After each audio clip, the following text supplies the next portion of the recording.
आराम से आराम से आराम से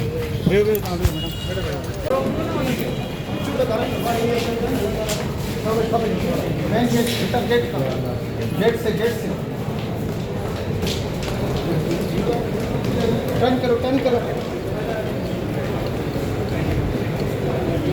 शाबाश बेटा तो हाणे जगह ॾियनि त अॻियां वञा न शाबाश ये गाड़ी किथे आहे स्टैक अहमद चन्ना एज ए असिस्टेंट सर्विंग पियो कयां women development department complain cell Hyderabad में। त असांखे हिकिड़ी 10 अगस्त ते 1094 तां कंप्लेन रिसीव थी इंदा मेरीलैंड जेका इंडोनेशियन नेशनलिटी रखे थी उन जा कुझु कंसर्न हुआ त मूंसां फिज़िकल असॉल्ट पियो थिए ऐं मुंहिंजो पासपोर्ट वग़ैरह जेको आहे मुंहिंजे हस्बैंड जी कस्टडी में आहे मूंखे वीज़ा वग़ैरह पासपोर्ट न पियो ॾिनो वञे।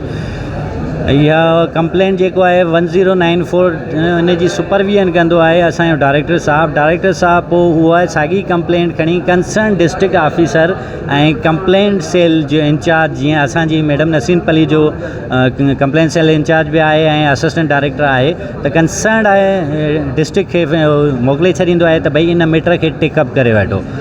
उन खां पोइ असां पंहिंजी कार्रवाई कंदे पुलिस खे लेटर लिखियो असां पाण मैडम पाण विज़िट कयो पुलिस स्टेशन नसीम नगर।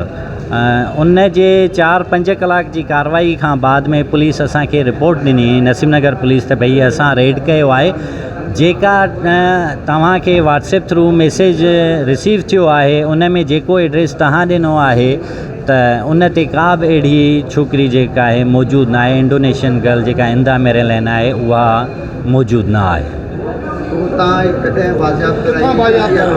असां ॾिसो असांखे डाउट हुया कुझु जंहिंजे करे असां पिटीशन दाख़िल कई उन खां पोइ 14 अगस्त जी राति SSP पंहिंजा इक़दाम वठी वूमेन जेको पुलिस स्टेशन आहे उन्हनि बाज़ियाब कराई आहे छोकिरी ऐं सेम एड्रेस तां थोरो इन में जेको आहे सो फेज़ 1 ऐं फेज़ 2 जो इशू हुयो जंहिंजे करे मिसअंडरस्टैंडिंग पुलिस ॿुधाए पई त असांजी मिसअंडरस्टैंडिंग थी उन फेज़ 1 ऐं फेज़ 2 जे करे।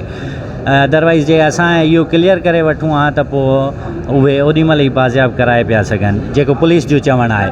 जॾहिं हुननि खे कंफर्म थी वियो त भई हे फेज़ 2 आहे त पोइ वूमेन पुलिस हुनखे बाज़ियाब करायो आहे राति तक़रीबन 8-9 बजे ऐं उन्हनि जी कस्टडी में मौजूदु हुई। गुले लतीफ़ जेका न्यू हाउसिंग सोसाइटी आहे गुले Latif phase 2 B12 bungalow number. ये छोकरी कॾहिं आई शादी कॾहिं थी आहे हिननि जी अदा जेका असांखे ख़बर पई आहे या छोकिरी जे काउंसलेट वारनि सां असांजी टाक थी आहे त उन जे हिसाब सां 2025 में उन जी शादी थी आहे ऐं 2025 खां उहो पंहिंजे घर वारे हस्बैंड सां रहे पई। छोकिरो छा कंदो आहे शादी किथे थी हुई? शादी जेको ॿुधायो पियो वञे त इंडोनेशिया में ई थी आहे ऐं अलाह तव्हांखे नेकी जे हिन में छोकिरो कुझु बि कोन थो करे ख़ाली हुन स्टडी करे विज़िटर थी वियो हुयो नेपाल इहो इंडोनेशिया उते हुन शादी कई आहे। हाणे छोकिरी चए थी त आउं बसि पंहिंजी कंट्री वापसि वञणु थी चाहियां ऐं मूंखे ॿियो को कंसर्न आहे न ई मां पंहिंजे हस्बैंड ते को जेको आहे सो न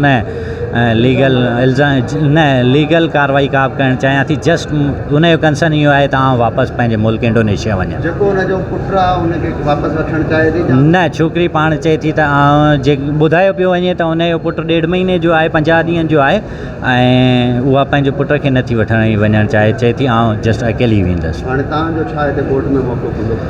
असांजो कोर्ट में मौक़िफ़ डिसीशन छोकिरी जो आहे असांखे छोकिरी खे प्रोटेक्ट करिणो आहे उन जी स्टेटमेंट आहे उन जो डिसीशन आहे जेको छोकिरी पाण चाहींदी उहो ई थींदो। असांखे उनखे जस्ट प्रोटेक्शन ॾियणो आहे सेफ्टी ॾियणी आहे।